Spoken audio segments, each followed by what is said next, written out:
The college campus was buzzing with the kind of energy that you can only find in a place overflowing with young dreams and ambitions. That's where I met Ethan. We were both gunning for the same scholarship, the kind that not only covered tuition, but also bragging rights. It was big, it was what every nerd in our batch was after. And boy, did we clash over it. Seriously, Ethan?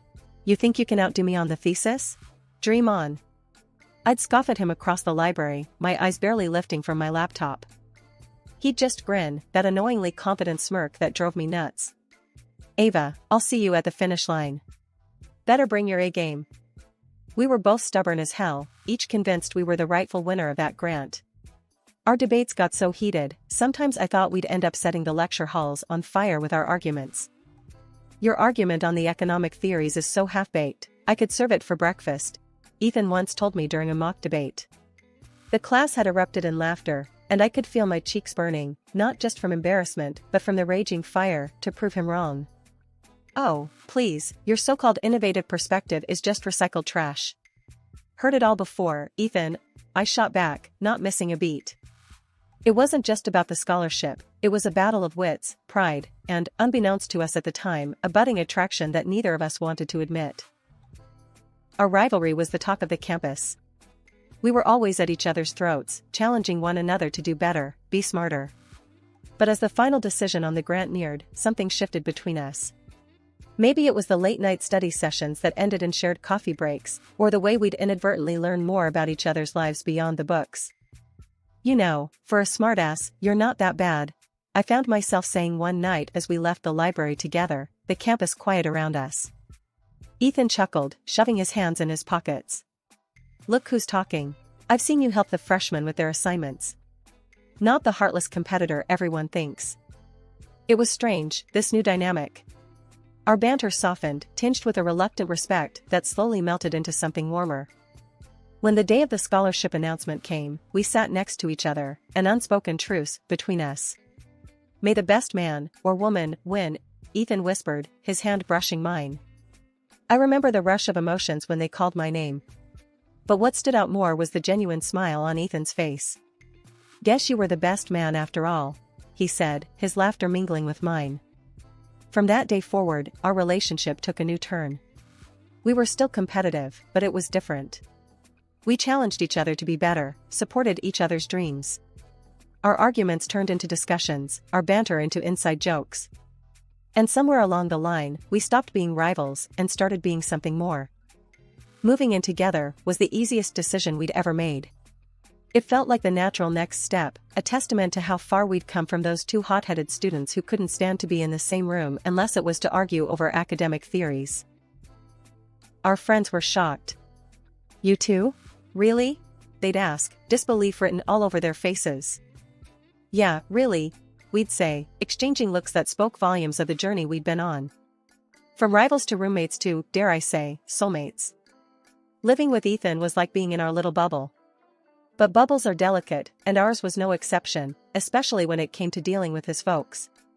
Martha and John were as traditional as they come, and our choice to live together without the whole marriage shebang didn't sit well with them. Not at all. It was like a broken record every time we saw them. You're living in sin, Ava. It's not right.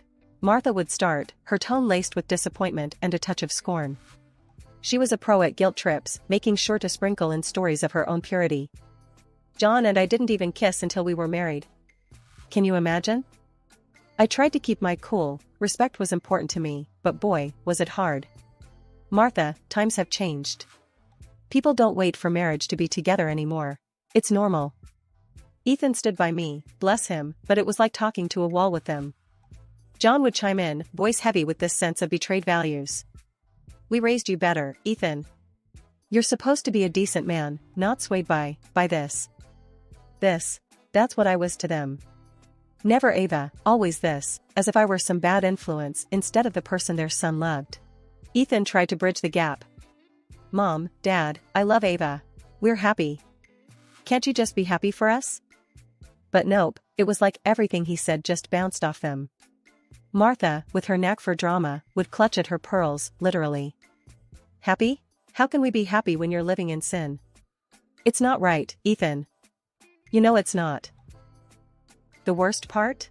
Ethan was caught in the crossfire. His folks made it seem like I had him under some spell. "You've changed, son. This isn't you," John would say, shaking his head like Ethan was some puppet gone rogue. And me? I was trying not to lose it. I respected their beliefs, sure, but the constant judgment was a drag. I told Ethan as much. "I get where they're coming from, but I'm not the enemy here. We're just living our lives." "I know," he'd sigh, looking like he was carrying the world on his shoulders. "It's just, they're my parents. I wish they could see how good we are together." In the end, it felt like we were stuck in this loop. Us trying to live our lives, them seeing it as some personal affront. It was exhausting, dealing with the endless lectures and the not-so-subtle digs at our life choices. But what could we do? They were his parents, and no amount of reasoning seemed to make a dent.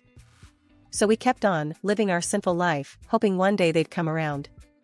Or at least, stop making every dinner feel like a trial where we were always found guilty. Just when I thought Martha and John's nagging couldn't get any worse, they hit us with a new plan. "You both need guidance," Martha announced one evening, her tone more determined than ever. "We've arranged for you to meet with Father Mike. He'll set you straight."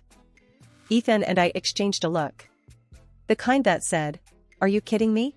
without needing words. "Mom, really? We don't need a priest to tell us how to live our lives," Ethan tried to reason, his patience wearing thin.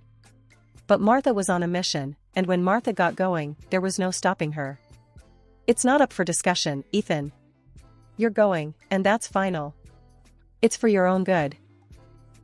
So there we were, a few days later, sitting uncomfortably in Father Mike's office, a cozy little room filled with religious books and those cliché inspirational posters. Father Mike was a kind-looking man, but the situation was just absurd. "Now, I understand there's some concern about your living arrangements?" Father Mike began, peering over his glasses at us. I bit my tongue, really wanting to say something snarky, but managed to keep it civil. "We're fine, really. It's just that Ethan's parents are a bit traditional." Father Mike nodded, as if this wasn't the first time he'd been dragged into a family squabble. "Marriage is a sacred union, but so is love and respect for one another. Are you two committed to each other?" Ethan took my hand, giving it a reassuring squeeze. "Yes, we are. Completely." The priest smiled, then turned to some of his books, probably looking for some wise quote to throw at us. But before he could get into it, Ethan cut in. "Look, Father, we appreciate what you're trying to do, but we're happy. Isn't that what matters?" Father Mike looked at us, then, after a long pause, he closed his book. "You're right. Happiness and commitment are what truly matter. Maybe it's not me who needs to guide you, but perhaps I can help your parents understand your choices." That meeting didn't magically fix everything, but it was a start. Or so we thought. Martha and John thanked Father Mike for his time, but seemed to ignore the whole "happiness and commitment are what truly matter" part. Instead, they focused on the sacred union bit. "See? Even Father Mike agrees. You two need to get married," Martha insisted, completely missing the point. Ethan and I just looked at each other, the reality of the situation sinking in. No matter what we did, it seemed like his parents would never be satisfied. It was like banging our heads against a brick wall. "Let's just get married and get it over with," I muttered to Ethan on our way home, half joking, but also half desperate for some peace. Ethan sighed, the weight of the world on his shoulders. "I'll do anything if it means they'll finally leave us alone." Little did we know, that decision to give in would open a whole new can of worms. But at that moment, all we wanted was a break from the constant pressure. If a wedding was what it took, then so be it. The wedding was something straight out of a fairy tale, or so I thought. I pulled out all the stops to make sure it was an event that would make Martha and John happy, given their traditional views. The church was decked out in flowers, the music was solemn yet uplifting, and I was dressed in a gown that was the very definition of elegance. Even Martha, who could rival a statue when it came to showing emotions, shed a few tears during the ceremony. But, of course, there was a catch. My friends, who'd been my rock through this whole ordeal, came dressed to kill. They looked amazing, but apparently, their style was a bit too much for Martha. "Did you see how they're dressed?" she whispered to me, right in the middle of the reception. "It's a wedding, not a nightclub." I could feel my cheeks burning, not sure if it was from anger or embarrassment. "Martha, they're my friends. They're here to celebrate with us. Can we just focus on that? She clucked her tongue, shaking her head like I'd just failed the world's easiest test. I'm just saying. A little modesty wouldn't hurt. After we caved and got hitched, Martha and John must have thought they snagged an all-access pass to our place. No kidding, they started popping by every single day. If you ever needed a live demo of what too much looks like, this was it. One Saturday morning, there's a knock that could wake the dead. I'm talking 6 a.m., and these two are at our door like they're about to miss a flight. Ethan, barely awake, trudges to the door, and there they are, bright and chipper. Good morning. We thought we'd spend the day together. Martha chirps, pushing past Ethan like it's the most normal thing in the world.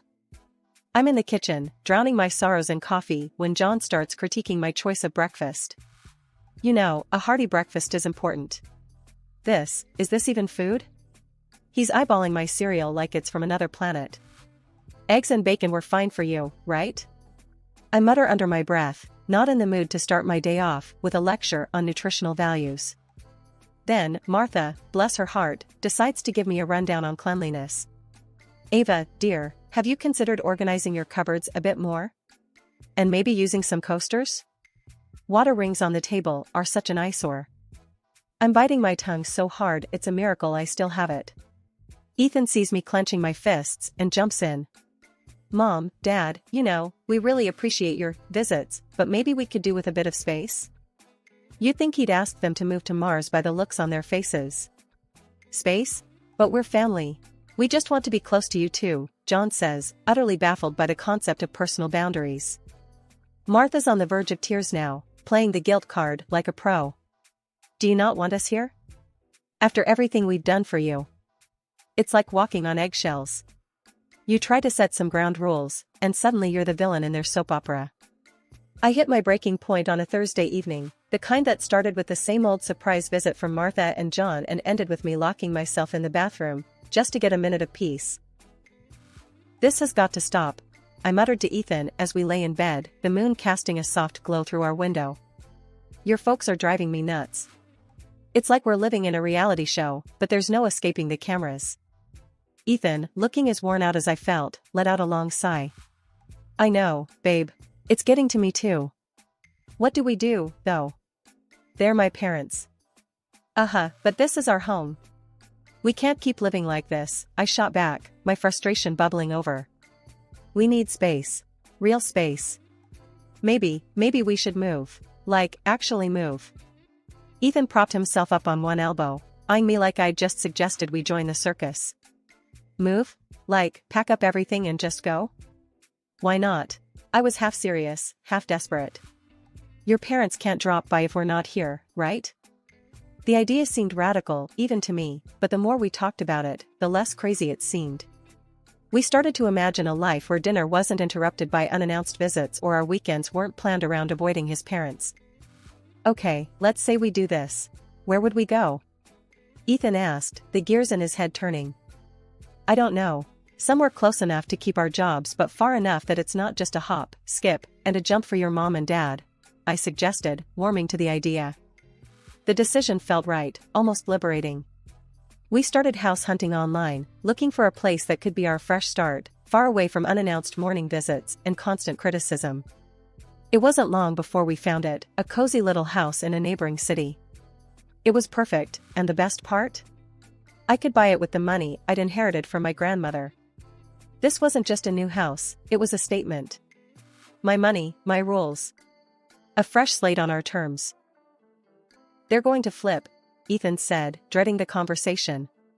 Mom's going to think we're abandoning them. Maybe, I conceded, but we're not doing this to hurt them. We're doing it for us, for our sanity. They'll just have to understand. The conversation went as well as we'd feared. There were tears, accusations, and a lot of guilt being thrown around. But we stood our ground, knowing this was the right move for us. We did it, I said to Ethan as we signed the papers, the weight of the world lifting off our shoulders. The move was hectic, filled with boxes and goodbyes and the promise of peace. We kept our jobs, commuting a bit further than before, but every mile was worth it for the tranquility that greeted us at the end of the day. Our new life in the neighboring city was everything we'd hoped for. We fell back into our old rhythms, enjoying the quiet and the privacy we'd missed so much. The in-laws? We kept in touch through the internet, a safe buffer that allowed us to control the narrative and the visits. It was a compromise, but a necessary one. Our calls were polite, the conversations brief and infrequent, but it was enough to keep the peace. Just when Ethan and I thought we'd found our slice of peace in the new city, life decided to throw us a curveball. It was a quiet Sunday morning, the kind where you just want to laze around and enjoy the calm. That's when the doorbell rang, shattering the silence. Who could that be? I murmured, not expecting anyone. We weren't exactly social butterflies, especially not here, not yet. Ethan shrugged, equally puzzled, and strolled over to the door. When he opened it, his puzzled look morphed into outright disbelief. There, on our doorstep, stood Martha and John, each with a suitcase bigger than the last time they'd criticized our breakfast choices. "Surprise!" Martha exclaimed, her smile wide enough to split her face. John just nodded, his usual taciturn self, but even he seemed to wear a small grin. "What are? How did you? Why?" Ethan's eloquence was gone, replaced by staccato confusion. "We've decided to move in," Martha declared as if announcing they'd won the lottery. "It's time we all lived together, as a family should." My mind raced. This had to be a joke, a very bad one. "Move in? With us?" I echoed, hoping I'd misunderstood. "Yes, dear. We sold our house. We're here to stay," Martha said, pushing past Ethan, making herself at home as if she hadn't just dropped a bombshell on our doorstep. Ethan and I exchanged a look of sheer panic. "You can't just decide to move in with us," I managed to say, finally finding his voice. Martha and John weren't just shocked at our refusal, they were outraged. "You can't possibly expect us to leave. We're family, and this house, it's as much our son's as it is yours," Martha asserted, her voice a mix of indignation and disbelief. John, usually more reserved, joined in with a surprising fierceness. "Exactly. Ethan's our son, and you're living here, thanks to him. You're just a freeloader, making decisions that aren't yours to make." I could barely contain my laughter, not because it was funny, but because of the sheer audacity. Ethan's face was a picture of shock, turning to me with wide eyes as if to say, "Are they serious?" "Hold on a minute," I said, still chuckling as I went to retrieve a folder from our home office. I flipped it open to a very important document, the deed to the house. I made sure they could see it clearly. "See this? This house was bought with the money I inherited from my grandmother. I am the sole owner. So, actually, it's entirely up to me who lives here. And you," I pointed squarely at Martha and John, "are not staying." Martha's mouth opened and closed like a fish out of water, while John's face turned a shade of red I hadn't seen before. Ethan stepped beside me, a proud yet stern look on his face. "You heard her. Ava bought this house. Not me, not us, Ava. And we've decided together that moving in uninvited isn't an option." After I dropped the bombshell about owning the house, Martha tried to play her final card, all but declaring squatters' rights on account of Ethan living with me. "He's our son. We have every right to be wherever he is. We're family, and that means we stay together," she announced, puffing up like a peacock. I couldn't help it, a laugh escaped me, before I could clamp it down. This was it, the moment I'd been keeping close to the chest for just such an occasion. "Well, here's a fun fact for you," I said, the smile on my face growing wider by the second. "Ethan and I? We're not actually married. Not legally, anyway. The wedding was for show, to get you off our backs about living in sin." The look on Martha and John's faces? Priceless. Like they'd swallowed lemons whole. "What do you mean not married? That whole ceremony?" Martha's voice trailed off, her brain unable to compute. "Yep, a ceremony without the paperwork. So, technically, you're not my in-laws.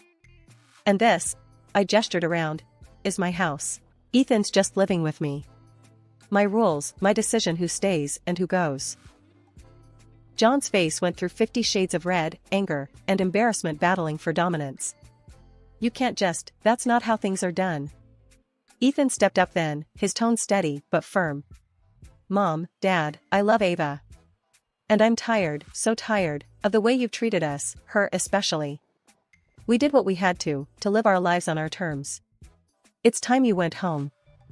Martha, not one to go down without a fight, turned her frustration into a weapon. Ethan, you listen here. You're going to leave this woman, and come with us. She's tricked you, manipulated you. But Ethan was unmovable, a rock in the storm. No, Mom.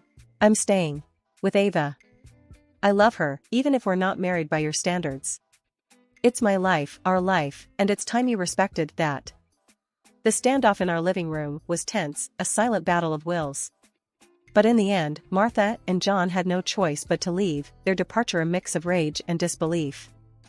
As the door closed behind them, the silence that settled was profound, a mix of relief and the sobering realization of the bridge we'd just burned. Ethan and I looked at each other, a single thought between us: no matter what, we were in this together. After Martha and John huffed out of our place, tails between their legs, word got around through the grapevine that their big move was all a bluff. They never sold their house, it was just a ploy to muscle in on us, thinking they could pull one over and make themselves comfy at our expense. Can you believe that? The nerve of some people.